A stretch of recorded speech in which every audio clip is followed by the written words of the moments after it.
명절이 되면 우리가 고향을 방문해서 멀리 계신 어르신분들에게 인사를 드립니다.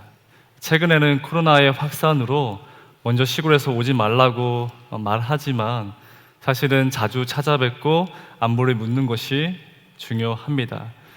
그런 의미에서 저희 장모님과 저희 장인어른은 경기도 포천에 거주하십니다. 부천에서 가깝지도 그렇다고 멀다고 말하기엔 애매한 위치입니다. 그래서 저는 보통 국도를 이용해서 포천을 자주 가는데 저번 명절에는 이 국도가 아니라 고속도로를 이용했습니다.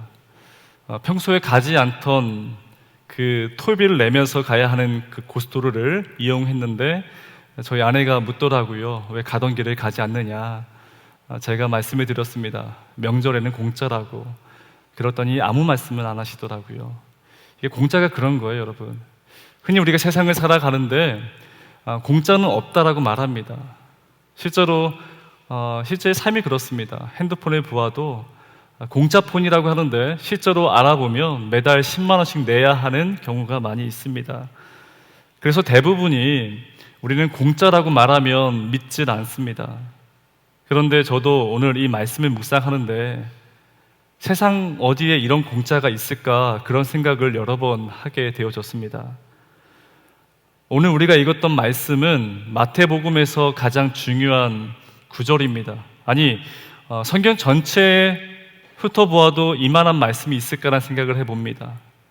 예수님이 승천하시기 전 마지막 제자들에게 하셨던 명령입니다. 특별히 19절, 20절은 가서 제자 삼아라. 우리가 이것을 예수님의 지상 명령 혹은 우리가 평소에 한자를 쓰지 않는데 우리를 향한 되위임령이라는 말을 쓰기도 합니다. 단어 자체가 묵직하고 주님께서 제자들에게 마지막 하셨던 말씀이기 때문에 우리는 이 말씀을 접할 때마다 반드시 지켜야 하는 신앙의 규칙으로 여겨지게 됩니다. 그래서 여러분들도 한두 번은 밖에 나가서 전도를 해보셨을 것이고 또 이 중에는 단기 선교로 다녀오신 분도 있을 것입니다. 2주 전에 일본 선교사님이 말씀을 전해주셨지만 저희 동강교회 청년들은 네팔뿐만 아니라 일본에 가서도 찬양을 하고 전도를 했었을 것입니다. 생각해 보십시오. 세상에 이런 공짜가 어디에 있습니까? 시간과 정성과 재정과 수많은 사람들이 모여서 회의를 해서 인명의 사람들에게 전도를 합니다. 어찌 보면 그러한 노력이 지금 저와 여러분들이 이 예배의 자리에 올 수 있는 기회가 되지 않았을까. 저 또한 이 지상 명령에 따라서 참 많이 전도를 했습니다. 우리가 보통 전도를 하다 보면 거절당하기도 하고 때로는 예상치 못했던 일을 직면할 때가 있습니다. 그리고 얼굴 한번 본 적 없는 사람에게 심한 말을 듣기도 합니다. 저도 한때 그런 심한 말을 들은 적이 많았는데 전문용어로 저는 쫄리지가 않았습니다. 한 번도 어려운 적이 없었습니다. 오히려 그런 심한 일을 겪게 되면 이 전투력이 상승해서 오히려 더 열심히 전도를 했던 그런 기억이 있습니다. 그런데 현실적으로 무작정 전도지를 나눠주면 이 받는 사람도 싫고 주는 사람도 부담이 됩니다. 쉽게 말해서 큰 도움이 되어지지 않는다라는 거예요. 그런데 한때 전도왕이었던 청년부 회장이었던 저는 이 전도에 대해서 나름의 정리한 내용이 있습니다. 전도를 잘하기 위해서는 첫 번째 이미지 관리를 잘 해야 합니다. 그리고 두 번째, 그 사람과 자연스럽게 관계를 만들어야 합니다. 그리고 마지막으로 기회가 되면 그 사람이 교회에 올 수 있도록 잘 이해할 수 있도록 설명할 수 있는 그런 준비가 되어 있어야 합니다. 이것이 듣기에는 쉬워 보여도 직접 해보시면 굉장히 어려운 일입니다. 그래서 선택한 것이 이슬비 전도입니다. 이슬비 전도. 우리가 이슬비가 내릴 때 당장은 아니지만 계속해서 이슬비를 맞게 되면 결국 옷이 젖어지는 것처럼 계속해서 어떤 사람들에게, 주변 사람들에게 엽서를 계속 써서 보내는 거예요. 그러다가 기회가 되었을 때 그 틈을 이용해서 교회를 가자라고 말을 하는 것이죠. 그리고 또 제가 썼던 방법 중에 하나가 고구마 전도법입니다. 우리가 흔히 고구마가 익었는가 익지 않았는가 젓가락으로 계속 찔러보는 것처럼 주변의 사람들에게 계속해서 말하는 거예요. 내가 얼마나 행복한지, 이 교회가 얼마나 훌륭한지를 계속해서 말하다 보면 그 기회가 되었을 때 그때 그 틈을 이용해서 교회에 가자라고 말을 하는 것입니다. 저와 또 여러분들이 그렇게 열심히 전도했던 이유는 오늘 말씀처럼 예수님이 마지막 승천하시기 전 마지막 제자들에게 부탁하셨던 사명이기에 그렇습니다. 모든 민족을 제자로 삼고, 두 번째 세례를 베풀고, 세 번째 가르치고, 네 번째 지키게 해라. 이것이 제자들에게 남겨준 마지막 숙제입니다. 중요한 것은요, 그 제자들이 실제로 사도행전을 보게 되면 그런 삶을 만들어냈다라는 것입니다. 우리가 약 2달 동안 예수님 이야기를 들으면서 예수님은 제자들을 그저 찾아가서 부르셨습니다. 그리고 그 제자들과 함께 밥을 먹고 여행 다니면서 전도를 했습니다. 그러는 중에 예수님이 하나님 나라의 복음을 선포하고 가르치시고 그리고 병든 자들을 고치셨습니다. 이것을 직접 보고 느꼈습니다. 그런데 원하지 않던 경험도 있습니다. 예수님이 골고다 언덕에 올라가셔서 비참한 죽음을 맞이합니다. 그런데 그들은 진홍빛처럼 그 붉은 피 냄새를 맡을 수밖에 없었습니다. 그런데 주님이 살아나셔서 다시 부활하셔서 그들에게 찾아오셨습니다. 저번 주 말씀처럼 베드로와 제자들에게 찾아오셔서 그들을 만나시고 이제 오늘 말씀을 하신 거예요. 이제 못 볼 텐데 마지막 너희들에게 이 말을 한다라고 부탁하고 있는 거예요. 내가 그랬던 것처럼 너희들도 사람들에게 제자를 삼고 세례를 베풀고 그리고 말씀으로 가르치고 이러한 모든 것을 삶에서 지켜낼 수 있겠느냐, 그렇게 마지막 이야기를 합니다. 그러니 제자들은 이 마음을 엄중히 여기며 그 마지막 부탁대로 살아냈다라는 거예요. 그 말씀에 따라 저와 여러분도 또 다른 제자가 되어서 복음을 전하고 그 가르침에 따라서 살아왔습니다. 그러한 노력으로 한국 교회는 빠르게 성장하고 놀라운 부흥을 이루었습니다. 그런데 문제는 어느 순간 성경이 말하는 내용과 달리 이상한 방향으로 흘러가는 것을 우리 많이 보게 되어지는 것이죠. 어느 순간에 꺼지지 않을 것 같은 이 뜨거운 마음이 얼음장처럼 차가워졌습니다. 세상은 우리를 향해서 소망이 없다라고 말하고 이제는 기대가 아니라 우려의 목소리를 이곳저곳에서 터뜨리고 있습니다. 분명 우리는 최선을 다해서 예배를 드리고 말씀을 나누고 있습니다. 선교를 위해서 모이고 기도하며 교회를 세워 나갔습니다. 지역을 섬기고 구제를 위해서 열심히 힘을 썼습니다. 그런데 최근에 조사한 자료에 의하면 2020년 기준인데 한국 교회를 신뢰하는가 그 퍼센테이지가 32.8%, 나는 신뢰하지 않는다가 63.9%입니다. 이 말을 다시 바꿔 말하면 현재 교회를 출석하지 않은 사람들은 대부분이 교회를 보면서, 십자가에 달려진 이 교회를 보면서 부정적인 마음을 가지고 있다는 거예요. 여러분, 무엇이 문제일까요? 어디서부터 단추가 잘못 끼워진 것일까? 미국에 이 테드라는 강의 프로그램이 있습니다. 우리나라의 세바시, 세상을 바꾸는 시간 15분, 이것이 이 테드를 따라한 것 같은데 여기에 사이먼 시넥이라는 사람이 강의한 내용입니다. 주된 핵심의 내용은 뭐냐면 기업가, 그러니까 이 물건을 만들고 물건을 사는 사람들에게는 세 가지 질문을 하게 되어진다는 거예요. 대부분의 기업가 사람들은 어떤 의사를 결정할 때 먼저 무엇을 살 것인가 고민합니다. 그 무엇을 그 무엇이라는 그 목적을 달성하기 위해서 how, 어떻게 할 것인가 연구를 합니다. 그리고 마지막 why, 이것을 왜 사야 하는가.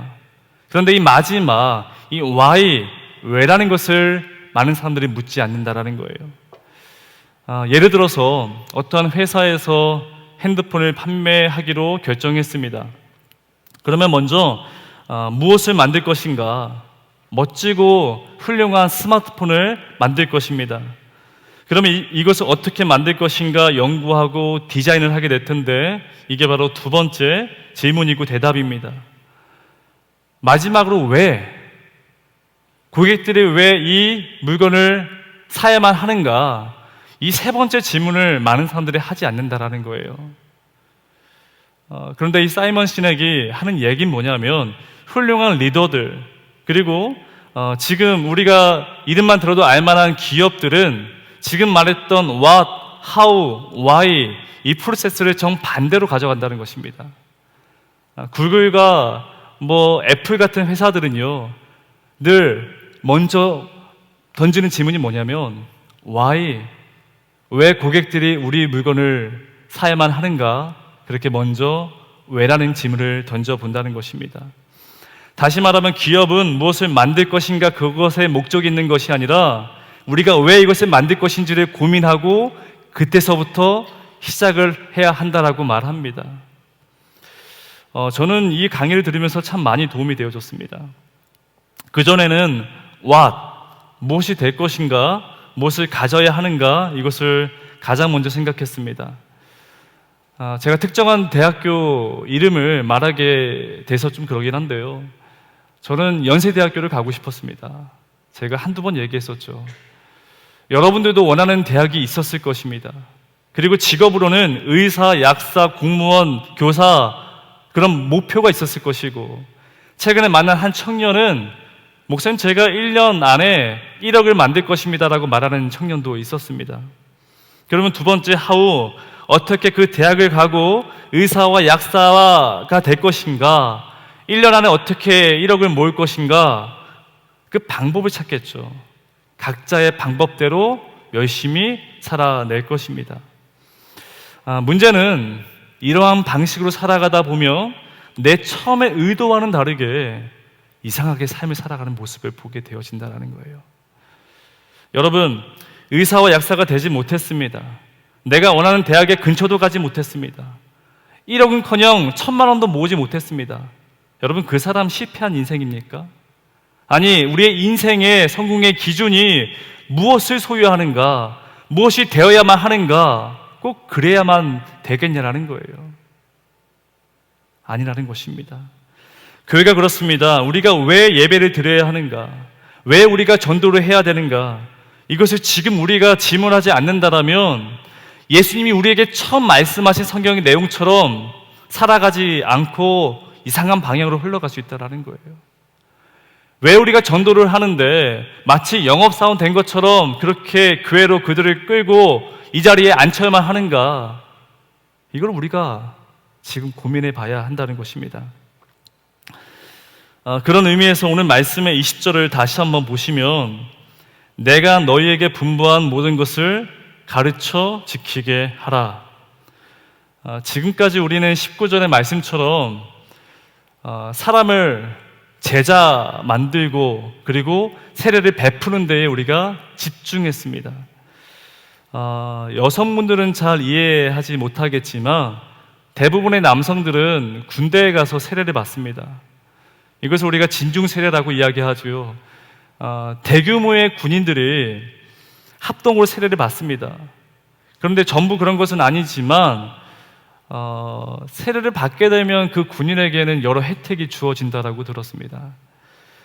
실제로 그런 경험 속에서 하나님 만나는 경우도 있겠지만, 제가 드리는 이 말씀 뭐냐면요, 세례를 받는 것이 우선이 아니라 그 세례를 왜 받아야 하는가 스스로가 물어볼 수 있는 사람이 되어야 한다는 것입니다.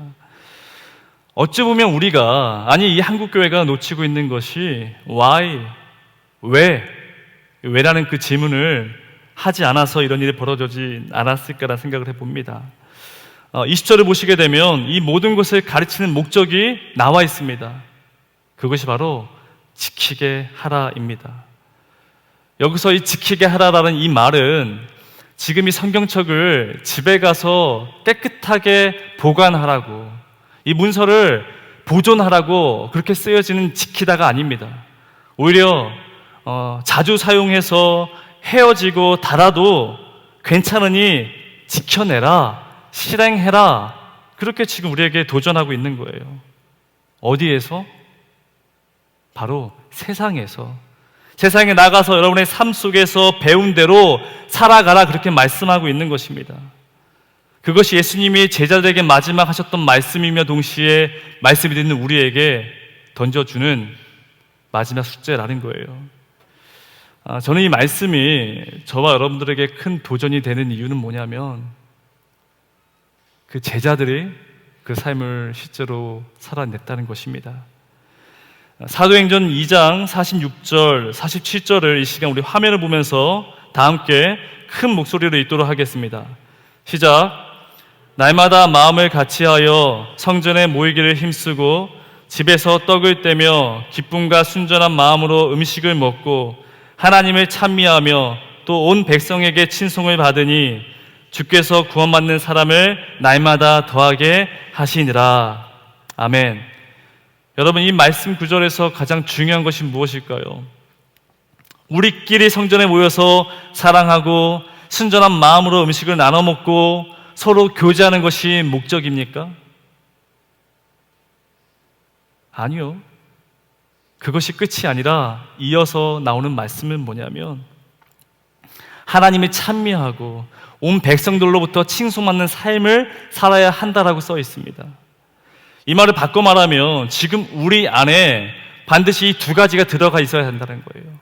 하나님을 찬미하고 세상 사람들로부터 우리가 칭송받아야 한다는 것입니다. 그러면 그 결과가 이 초대교회는 구원받는 사람들이 날마다 더하여지더라라고 성경은 기록하고 있습니다. 날마다 구원받는 사람들이 더해지는 그 교회는 이 선교의 전략에 뛰어나서가 아닙니다. 전도의 방법과 기술이 화려해서도 아닙니다. 오롯이 이들은 하나님을 찬양하고 그 모습으로 백성들로부터 칭송받으니 이 교회가 날로 날로 부흥하여졌다라고 성경은 기록하고 있습니다. 요한복음 13장 35절에서도 너희가 서로 사랑하면 모든 사람들이 너희를 통하여 내 제자가 된 줄 알리라, 이렇게 말하고 있습니다. 그러니까 여러분, 고구마가 익었는가 찔러보는 것처럼 계속해서 열심히 말하고 전도지 나눠주는 것이 전부가 아니라, 우리가 먼저 서로 사랑하고 하나님을 찬양하며 여러분의 그 삶 속에서 그 삶을 살아냈을 때 그 모습을 보면서 그 한 사람을 바라보며 많은 사람들이 교회 문을 두드리게 된다는 것이죠. 여러분, 그래서 이 교회는 일종의 훈련받는 곳일 수가 있습니다. 필드에 나가서 하나님의 제자로 살아갈 수 있도록 만들어가는 장소가 교회일 수가 있습니다.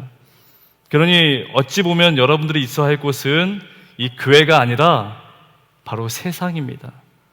여러분들의 직장, 캠퍼스, 학원, 가정, 심지어 여러분들의 길가에 걸어갈 때에 여러분의 그 한 사람을 바라보며 세상 사람들이 그 도전을 받고 예수님의 사람들이구나, 그렇게 이 교회를 궁금해하며 문을 두드리게 되어진다는 것입니다. 이게 여러분 굉장히 부담이 되죠. 이 말씀을 전하는 저는 얼마나 부담이 되겠습니까?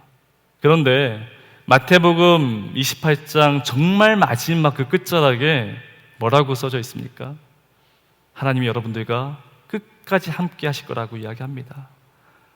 부담되지만 여러분의 그 삶 가운데에 주님이 함께 하신다라고 우리에게 말씀하고 있습니다. 여러분, 오늘이 이 복음서의 마지막 말씀입니다. 그래서 제자란 무엇인가? 여러분, 제자가 무엇일까요? 2달 동안 말씀을 들었는데 정말 제자가 무엇인가? 우리가 why 스스로 질문해 보셔야 합니다. 제자들은 주님이 부르셔서 그들과 함께 어울리셨습니다. 그리고 그냥 사랑이 아니라 아가페의 진짜 사랑을 경험했습니다. 그 한 사람 한 사람 그 한 사람들이 세상에 나아가죠. 그 사람들과 관계를 맺어가는 모습을 통해서 저 사람이 예수님의 제자이구나, 그 삶을 살아내는 것. 그래서 우리는 그들을 제자라고 부르게 됩니다. 여러분들은 그런 의미에서 제자가 될 수 있을까요? 제자가 될 수 있을까? 여러분, 저와 함께 매주마다 하나님을 찬양하는 것입니다. 그리고 우리 안에 서로 사랑하고 교회 안에서 머무는 것이 아니라 세상에 나아가서 세상 사람들이 여러분을 바라보면서 칭송하게 되어진다면, 그걸 통하여 이 교회가, 이 한국교회가 어둠이 아니라 빛이 될 수 있고, 여러분의 그 한 사람, 그 지켜내는 한 사람을 통하여서 세상 사람들이 궁금해하며 교회 문을 두드릴 것 같습니다. 여러분, 제자는 교회가 아니라 세상 속에서 증명되어야 합니다. 여러분이 그 증명된 삶을 살아가실 때에 혼자 하는 것이 아니라 하나님이 함께 하여 주실 것입니다. 여러분, 저희가 이제 다음 주부터는 복음서가 아니라 시편의 말씀을 가지고 시리즈로 말씀을 듣게 될 텐데, 시편을 듣는 이전에 우리의 마음 자세는 내가 제자가 되어야겠다라고 마음속에 그 믿음을 가지고 우리가 말씀을 듣고 그렇게 살아내야 한다는 거예요. 시편에 있던 그 모든 사람들이 제자가 되고 싶다는 마음을 가지고 부딪혔던 사람들입니다. 우리가 함께 다음 주에 그 말씀을 듣기 이전부터 우리 마음 가운데는 하나님, 제가 제자가 되겠습니다. 제자가 되어가는 삶을 살아가겠습니다. 그렇게 한 주 동안 교회가 아니라 여러분 세상에 나아가서 가정에서도 친구들과 심지어 길가에 걸어가는 그 순간순간마다 내가 누구인지를 기억하며 살아가는 삶이 되어지기를 주님의 이름으로 축원합니다.